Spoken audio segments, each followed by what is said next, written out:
Kalau kamu pernah ditolak, kamu mungkin sakit hati, tapi cerita ini bukan tentang penolakan biasa. Ini tentang cara seseorang menolak, dan akibat yang datang pelan, tanpa suara. Cerita ini gue dapet dari seorang kenalan, dan sampai sekarang, dia masih percaya, ada hal yang tidak seharusnya dibalas dengan amarah. Sebut saja namanya Rina. Usianya akhir 20-an, mandiri, tegas, dan sangat menjaga jarak dari siapapun yang mencoba mendekat. Rina punya satu kebiasaan, setiap ada laki-laki yang menunjukkan ketertarikan, dia menolak tanpa ragu. Bukan sekadar mengatakan tidak, tapi dengan nada yang dingin, kalimat yang tajam, dan sikap yang mematikan harapan.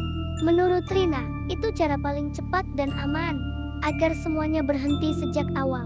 Di tempat kerjanya, ada seorang pria, sebut saja D. D bukan tipe yang mencolok, pendiam, lebih sering mengamati, dan hampir selalu menyendiri. Awalnya, D hanya menyapa, basa-basi singkat, hal wajar di lingkungan kerja.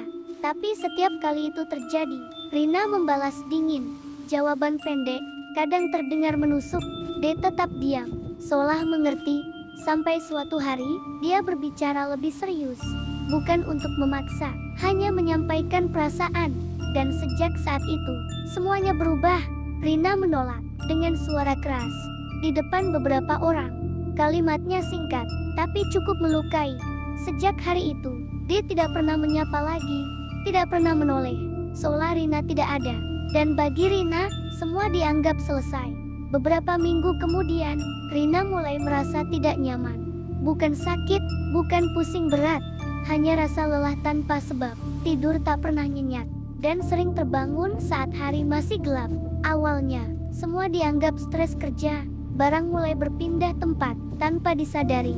Pintu kamar terasa lebih berat, suasana rumah berubah, bukan menakutkan, tapi tidak pernah nyaman. Rina mudah emosi, hal kecil terasa mengganggu, hubungan dengan sekitar memburuk. Suatu malam, Rina bermimpi berada di ruangan gelap, sunyi, dan terasa sempit. Dia terbangun dengan napas pendek, dan keringat dingin. Sejak malam itu, mimpi itu datang berulang, dan setiap bangun, tubuhnya terasa lemah. Rina mencari bantuan, dokter, psikolog, semua hasilnya normal. Sampai seorang teman berkata pelan, "Coba kamu ingat, apa kamu pernah menyakiti seseorang? Bukan dengan tindakan, tapi dengan kata-kata." Kalimat itu terus terngiang. Nama D muncul, tanpa alasan jelas.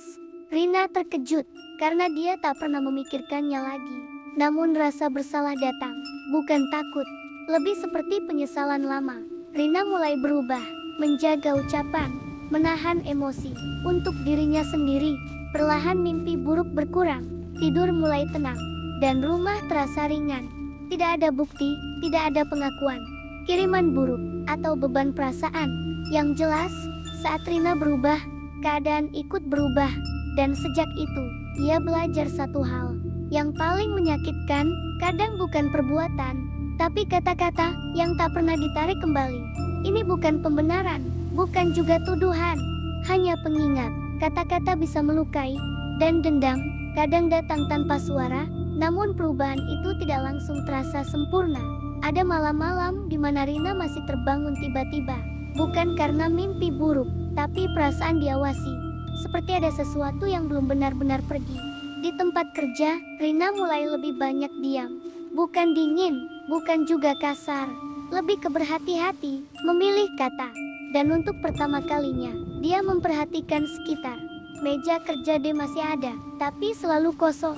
Rina baru tahu, D pindah divisi, tanpa pamit, tanpa pesan apapun. Entah kenapa, hal itu membuat Rina sesak. Bukan rindu, bukan pula takut.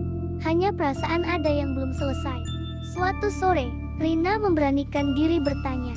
Jawabannya singkat, D pindah, minta sendiri. Tidak ada cerita tambahan, tidak ada gosip, seolah semuanya memang biasa saja. Malam itu, Rina kembali bermimpi. Bukan ruangan gelap, bukan tempat sempit. Dia hanya berdiri, sendiri, di hadapannya, seseorang membelakangi. Tidak ada wajah, tidak ada suara, hanya jarak yang terasa berat. Saat terbangun, tidak ada keringat dingin, tidak ada napas tersengal, hanya sunyi. Dan untuk pertama kalinya, Rina menangis. bukan karena takut, tapi karena sadar bahwa kata-kata tidak pernah benar-benar hilang. Beberapa hari setelahnya, Rina mencoba hal baru, mengalah, bukan untuk kalah, tapi untuk memahami bahwa setiap orang punya luka. Sejak itu, gangguan perlahan hilang, barang tidak lagi berpindah, rumah kembali netral, tidak hangat, tidak dingin, hanya tenang, seperti seharusnya. Rina tidak pernah tahu apa yang sebenarnya terjadi, apakah ada niat buruk, atau hanya perasaan terpendam.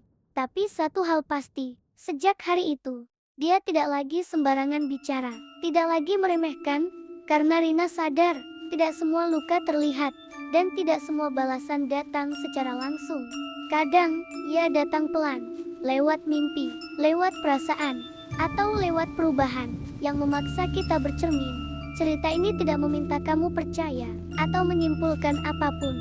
Ini hanya pengingat, bahwa sikap dan kata, bisa menjadi doa, atau sebaliknya, menjadi beban, yang kembali ke diri sendiri. Kalau kamu pernah menyakiti, mungkin tanpa sadar, cerita ini bukan untuk menuduh, tapi mengingatkan, karena tidak semua orang membalas dengan suara, sebagian memilih diam, dan diam itu panjang. Kalau kamu suka cerita horor nyata, yang pelan, psikologis, dan terasa dekat dengan kehidupan, subscribe Bukan Cuma Cerita, karena di sini, yang kita bahas, bukan cuma cerita, tapi juga sisi gelap manusia.